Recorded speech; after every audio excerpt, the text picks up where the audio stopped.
तो प्यारे बच्चों, आज का जो टॉपिक है दैट इज़ क्वाइट इंटरेस्टिंग। और आज हम बात करेंगे आपसे एक्सपेरिमेंटल एविडेंसेस की कि ऐसे कौन से हमारे पास शवाहिद हैं फॉर इलेक्ट्रॉनिक कॉन्फ़िगरेशन। जो हम इलेक्ट्रॉनिक कॉन्फ़िगरेशन ये करते हैं, मतलब क्या ये सही कर रहे हैं, गलत कर रहे हैं। इलेक्ट्रॉनिक कॉन्फ़िगरेशन आप करते आ रहे हैं, 9th क्लास से आपको पता है इलेक्ट्रॉनिक कॉन्फ़िगरेशन आप कर रहे हैं, तो इसके ऊपर हम बात करेंगे।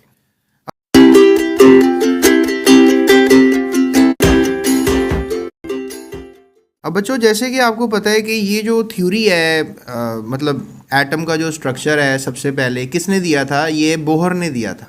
एटम का स्ट्रक्चर जो है वो बोहर ने दिया था ना, हाइड्रोजन को लेके कि भाई न्यूक्लियस होता है सेंटर में और उसके इर्द गिर्द जो है वो इलेक्ट्रॉन घूम रहा होता है। ये आपको याद होगा, पहला एटॉमिक स्ट्रक्चर जो था वो रदरफोर्ड ने दिया था। उसने, आपको याद होगा कि उसने कहा था कि जो न्यूक्लियस सेंट्रल होता है और इलेक्ट्रॉन जो है वो स्पायरल वे में घूमता है, ठीक है ना। तो ये रदरफोर्ड का था नज़रिया। लेकिन सबसे पहले जो नज़रिया आया था इलेक्ट्रॉन्स को लेकर वो यही था जो कि बोहर ने दिया था। और इसको भी अगर मैं आपको डेट बताऊं तो 1912 के आसपास की ये बातें हैं, 1912 और समथिंग की बातें हैं ये। तो अब यहाँ पे मैं आपको बताना ये चाह रहा हूँ कि देखें, हमने अगर एटम्स के अंदर बेसिकली इलेक्ट्रॉन्स को सेट करना होता है, मॉडल का मतलब यही होता है कि इलेक्ट्रॉन किधर है, न्यूक्लियस किधर है, ये सब बातें हमने बतानी होती हैं। अब हमने आपको बताना है कि जो न्यूक्लियस के गिर्द इलेक्ट्रॉन हैं वो कहाँ कहाँ पे हैं, ठीक है ना। इसे कहते हैं ना कॉन्फ़िगरेशन। अगर लेट्स से दैट ये न्यूक्लियस है, मैं आपको एग्जैक्ट पोजीशनें बता दूं कि इलेक्ट्रॉन किधर है, तो वो इलेक्ट्रॉन किधर है वाला जो जवाब है वो इलेक्ट्रॉनिक कॉन्फ़िगरेशन है, ठीक है। न्यूक्लियस के बाहर इलेक्ट्रॉन कहाँ पे है, इसका जवाब क्या है? Electronic configuration. अब मैं आपको किस तरह ये एग्जाम्पलीफाई करता हूँ, कैसे मैं आपको समझाता हूँ, ये है जी इलेक्ट्रॉनिक कॉन्फ़िगरेशन। तो अब इसको हल करने के लिए दो मेथड्स को अप्लाई कर लेते हैं। पहला मेथड जो है वो एटॉमिक स्पेक्ट्रा है, इसको समझते हैं एटॉमिक स्पेक्ट्रा क्या होता है। उसके बाद समझेंगे कि आयोनाइजेशन एनर्जीज़ का क्या किरदार है इलेक्ट्रॉनिक कॉन्फ़िगरेशन में, ठीक है जी। तो दो चीज़ें हो गई, एटॉमिक स्पेक्ट्रा और ionization energies for understanding electronic configuration. तो आज के लेक्चर में हम एटॉमिक स्पेक्ट्रा को भी शामिल कर लेते हैं, ठीक है। तो ये जो है अगला हमारा मार्का है ionization energy and energy levels को फिर लेने का। तो ये हम ऐसा करते हैं, सेपरेट लेक्चर इसका बना लेंगे, ठीक है। फिर ज़्यादा लेंथी हो जाएगा ना, आपका फिर सुनने का दिल नहीं करेगा।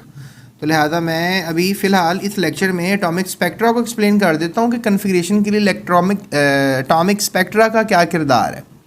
तो बाकी जो बात रह जाएगी आयोनाइजेशन एनर्जी वाली, ये आपने यही लिख देना है यूट्यूब सर्च बार पे, ionization energy and energy levels electronic shell space GS academy लिखना है आपने, फिर मेरी वीडियो मिलेगी आपको, ठीक है। या ये लिख दें ionization energy and energy level space GS academy, तो तब भी मे बी मिल जाए, लेकिन ये पूरा लिखेंगे तो लाजमी मिल जाएगी, ठीक है। So let's talk about it कि ये एटॉमिक स्पेक्ट्रा क्या होता है। तो बेटा, अगर हम बात करें आपसे एटॉमिक स्पेक्ट्रा की, तो एटॉमिक स्पेक्ट्रा जो हैं ये दो किस्म के होते हैं। पहले तो आपने अपने माइंड में ये बात बनानी है। तो दो यही हैं, एमिशन और एब्जॉर्प्शन, ठीक है। शायद आपने पहले तो कभी नहीं पढ़ा, या फ्रेश टॉपिक है आप लोगों के लिए, क्योंकि पिछली क्लासों में ये इसका जिक्र नहीं हुआ आपसे। मतलब स्पेक्ट्रम का लफ्ज़ जो है ना, that really indicates energy of a small particles और उसकी measurement. Spectra, spectrum, atomic spectrum, तो दैट रियली मीन्स कि कुछ फंडामेंटल पार्टिकल्स की बातें हो रही हैं। स्पेक्ट्रा इज़ बेसिकली कह लें कि वेरी स्मॉल पार्टिकल्स की जब एनर्जी को या उसको इंटीग्रेट करना हो, एनर्जी को इंटीग्रेट करना हो, तो वी यूज़ दिस। अब बेसिकली होता ये है कि जब आप एटम्स को एनर्जी देते हो, हीट देते हो, लेट्स से दैट, तो वो कुछ करते हैं, ठीक है। वो क्या करते हैं उस पर मैं आपसे बात करता हूँ। जैसे फॉर एग्जांपल, अब आप मुझसे बात करें कि अगर आप एलिमेंटल कोई एटम ले लिया आपने, उसको आपने गैस बना लिया, कुछ भी गैस बन जाता है, लोहा भी गैस की फॉर्म में आ जाता है। मतलब जो आयरन है ना, वो भी तो आपको बड़ा सॉलिड और टफ एंड रफ नज़र आएगा कि सर ये आयरन है, ये तो बड़ा टफ एंड रफ है, तो इसको गैस कैसे बनाओगे। तो हर किसी चीज़ का मेल्टिंग और बॉइलिंग पॉइंट होता है, तो हमने इसको क्या बना लेना है? गैस। जब आप उसको गैस बना लोगे, जब डेफिनेटली आप उसको एनर्जी देगी, गैस बना सकते हो ना। अगर आपने किसी चीज़ को पिघलाना है तो आप उसको हीट दोगे ताकि वो पिघले। लेकिन साइंसदानों ने ये ऑब्ज़र्व किया है कि आप जब किसी चीज़ को हीट देते हो तो वो जो अंदर सब्सटेंस जिसको आप हीट दे रहे हो, ठीक है ना, मैं आपको ये बात ऐसे समझा सकता हूँ कि जैसे फॉर एग्जांपल हमारे पास ये बीकर है, इसके अंदर कोई सब्सटेंस है, अब उसको हम क्या दे रहे हैं? हीट दे रहे हैं। तो अब एक ख़ास लेवल पे जाके ये सब्सटेंस अपने अंदर से ना कुछ शुआएं निकालने लग जाएगा, ठीक है ना। तो that is called emission spectra. जैसे फॉर एग्जांपल आप हाई टेम्परेचर दिया और subject to electrical discharge radiation of certain wavelength is emitted. आपने या उसको बिजली से, आपको पता है बिजली से भी चीज़ें पिघल जाती हैं ना, जब बिजली का शॉर्ट सर्किट होता है तो तार गल जाती है, पिघल जाती है। तो यानी कि देखें इलेक्ट्रिकल एनर्जी भी इतनी ज़्यादा हो सकती है कि वो तार को अगर पिघला सकती है, तो किसी मादे को अगर हम बिजली लगाएं तो वो भी तो पिघल सकता है ना। आप देखो किसी को इलेक्ट्रिकल शॉक लगते हैं, जो आदमी से धुआं निकलने लग जाता है, कोई आप वीडियोस इस तरह की देखते रहते हैं ना शॉर्ट में। तो लुक एट दिस के हाई टेम्परेचर देंगे आप, या फिर आप क्या देंगे, इलेक्ट्रिकल करंट देंगे, तो फिर क्या निकालेगा वो मैटर, वो सब्सटेंस, वो एलिमेंट क्या निकालेगा, रेडिएशंस निकालेगा कुछ वेवलेंथ्स की। तो आपने इन रेडिएशंस को जो है वो क्या करना है, चेक करना है, ठीक है, कि निकली हैं कि नहीं निकली। So you can say that, तो जो रेडिएशंस बेसिकली निकल रही हैं वो हमारे स्पेक्ट्रम में कलर्ड लाइंस को शो करती हैं। यानी जो रेडिएशन निकली हैं, जो उनकी वेवलेंथ है ना, तो वो समझ लें कि एक ख़ास वेवलेंथ के लिए हमने कलर रखा हुआ है, तो हमारे स्पेक्ट्रम में वो कलर्ड लाइंस बन रही हैं, हम ये कह रहे हैं। मतलब लेट्स से दैट के 750 को अब रेडिएशन जो निकल रही है उसकी कोई ना कोई तो वेवलेंथ होगी ना, जो रेडिएशन निकल रही है, और वो निकाल तो मादा ही रहा है, वो तो सब्सटेंस एलिमेंट ही निकाल रहा है। हम हर किसी एलिमेंट को टेस्ट कर सकते हैं इस पर। इट्स नॉट नेसेसरी कि भाई कोई ख़ास एलिमेंट्स के साथ ही ऐसा होता है और रेडिएशन निकालते हैं, सब निकालते हैं। जितने भी एलिमेंट्स हैं सब क्या निकालेंगे, हीट देने से या बिजली का करंट लगाने से वो रेडिएशंस निकालेंगे। दैट रेडिएशंस का निकलना इज कॉल्ड एमिशन स्पेक्ट्रम। वो कलर्ड लाइंस शो करेगा और उसको एमिशन स्पेक्ट्रम कहेंगे। तो atomic emission spectrum of hydrogen का जो है आपको मैं दिखा देता हूँ कि हाइड्रोजन गैस को जब हमने बहुत ज़्यादा बिजली लगाई या उसको हमने बहुत ज़्यादा हीट दी, तो उसमें से जो कुछ रेडिएशन निकली, कलर्ड रेडिएशंस निकली, तो उन कलर्ड रेडिएशंस को हमने ऑब्जर्व किया। यार अब तुम लोग सोच रहे होगे सर आप क्या खलाई मखलूक की बातें कर रहे हो, मैं तो समझ ही नहीं आ रही। मैं तुम्हें बड़ा आसानी से ये बात समझा सकता हूँ रेडिएशंस के बारे में। जैसे फॉर एग्जांपल ये हमारे पास प्रिज्म है, इसका तो तुमने कोई मैट्रिक क्लास में कभी देख लिया होगा।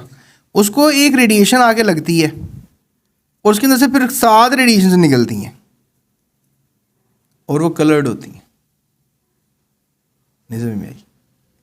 यानी कि अब जो मादे में से कलर्ड रेडिएशन निकलेगी उसको हम किसी मशीन से मेजर करेंगे और उसको हम जानेंगे कि उस मादे में से कौन सी कलर वाली रेडिएशन निकल रही है। हर रेडिएशन का अपना कलर होता है ना, ठीक है ना। आपको पता है ना जो लाइट होती है 7 कलर से मिलकर बनी है। जब रेनबो बनता है तो 7 के 7 कलर्स आपको नज़र आते हैं। वो जो 7 के 7 आपको कलर नज़र आ रहे हैं ना, वो स्पेक्ट्रम है। आई समझ में नहीं आई? तो आई होप सो आपको एटॉमिक स्पेक्ट्रा की थोड़ी बहुत अब समझ में आने लग गई होगी कि नहीं। तो अब हमने हाइड्रोजन का स्पेक्ट्रम देखना है, ठीक है, ताकि हम थोड़ा और अंडरस्टैंडिंग करें इस बात की। अब देखें आपको ये ग्राफ में नज़र आ रहा है एमिशन स्पेक्ट्रम ऑफ हाइड्रोजन, है ना, लिखा हुआ है ना। अब यहाँ पे क्या है, ब्लू है, रेड है, ये डार्क पर्पल या ब्लू है, समझ रहे हैं कि नहीं।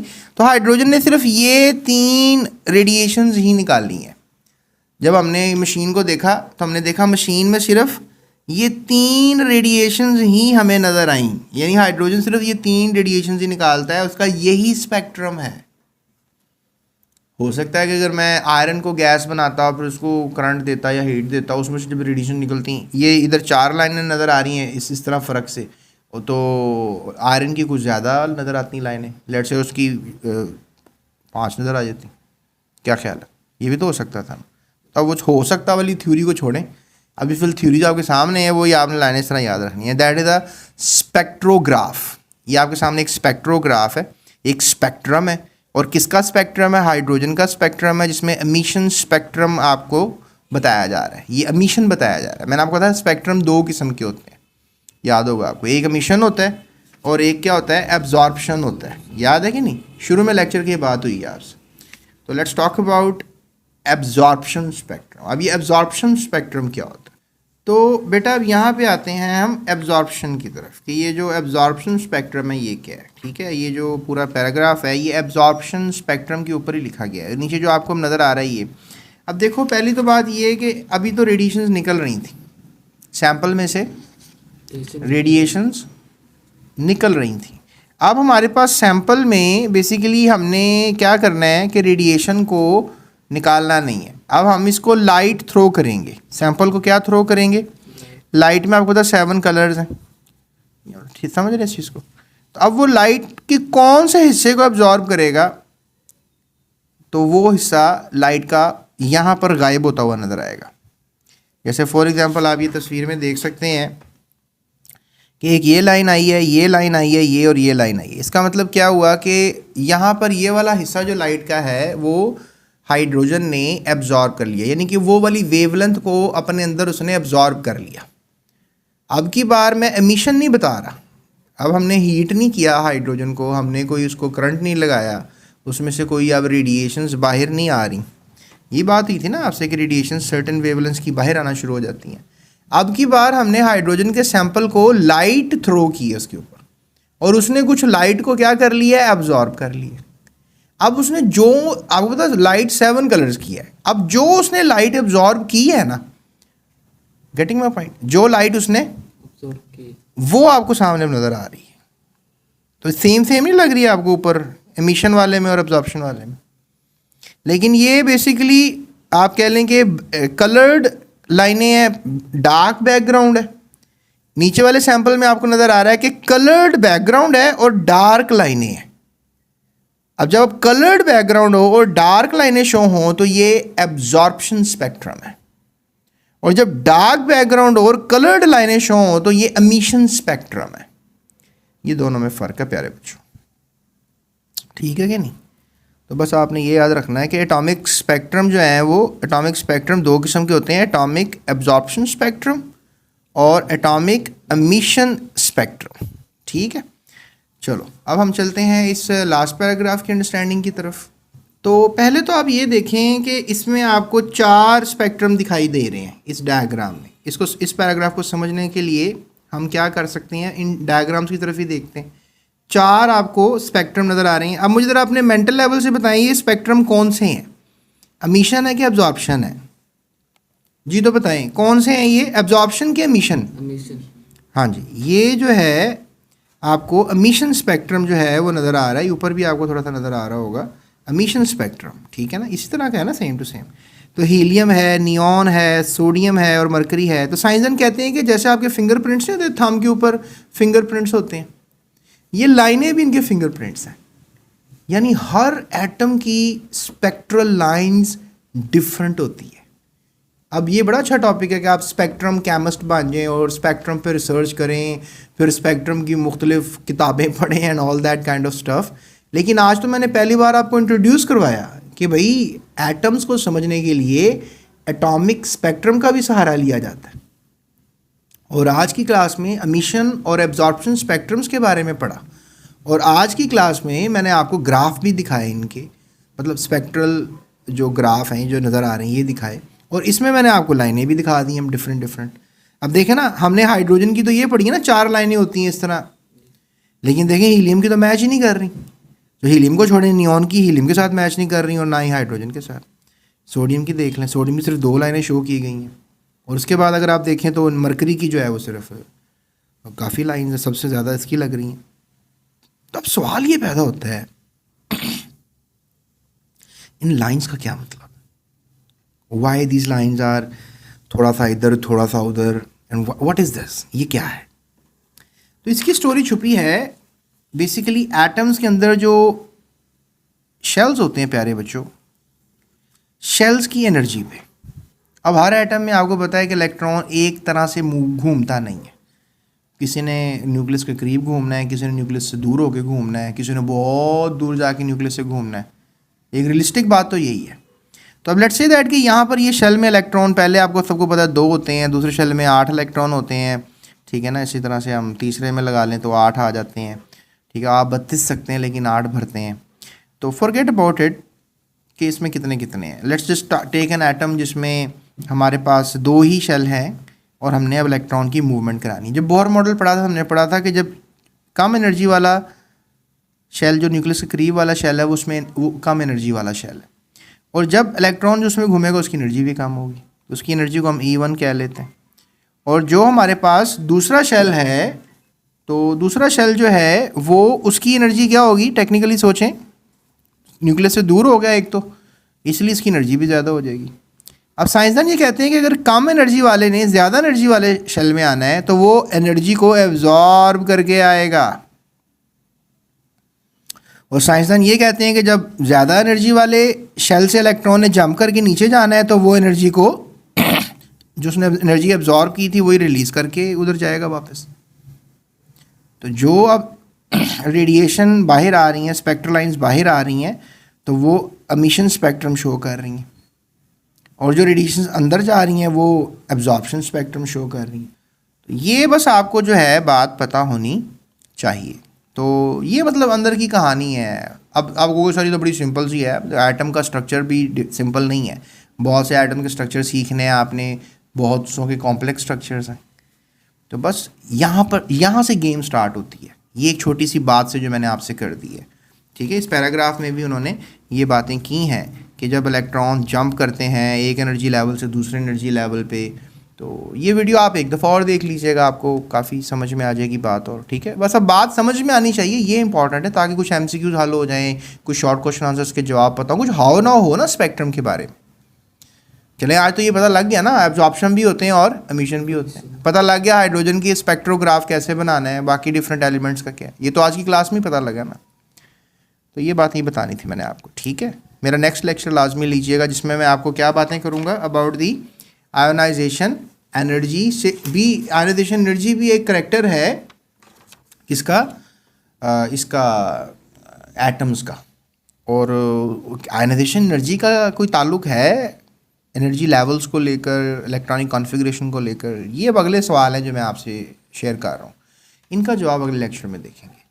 एंड आई होप कि आपको ये वीडियो पसंद आई होगी। इफ़ यस तो सब्सक्राइब किए बगैर मत जाइएगा, बिकॉज आपकी सब्सक्रिप्शन से हौसला अफजाई होती है कि चलो यार बच्चे आ रहे हैं पढ़ने, और पढ़ाओ खुरम, और अच्छा पढ़ाओ इनको। और डिस्क्रिप्शन में लिंक होता है जिससे आप सारी बुक की वीडियोस देख सकते हैं, या आपकी साइड पे ना कंप्यूटर पे देख रहे हैं, मोबाइल पे देख रहे हैं, नीचे देखा प्लेलिस्ट आ रही होगी आसपास, देखो उस प्लेलिस्ट पे क्लिक करोगे, सारे लेक्चर्स मिल जाएंगे, सीखमोस में पढ़े हुए हैं, पूरा कोर्स करवाया हुआ है मैंने, सारी बुक के लेक्चर्स बनाए हुए हैं, तो आप वो देख सकते हैं टोटली फ्री ऑफ कॉस्ट, कोई पैसे नहीं आपको चार्ज होंगे। और अगर आप फिजिकली मुझसे पढ़ना चाहते हैं तो मेरी अकेडमी में आ जाएं, फिर मैं आपसे टेस्ट लूँगा, लेकिन दैट इज़ द ऑप्शन, आप मुझे टेस्ट दिया करेंगे यहाँ पे आके, ना जज यू आउट कि तुम्हें कितनी केमिस्ट्री आती। सो यही था आज का लेक्चर, एंड होप सो आपको पसंद आया। That's it, thank you so much. अगली वीडियो अगर आपने मालूम करनी है तो आपने क्या लिखना है, यूट्यूब सर्च बार पे ionization energy and energy level space GS academy, या ionization energy level electronic shell space GS academy, ये यूट्यूब सर्च बार पे लिखेंगे तो आपको मेरी अगली वीडियो भी मिल जाएगी। So that's it, thank you so much, अल्लाह हाफ़िज़। Thank you for watching GS Academy.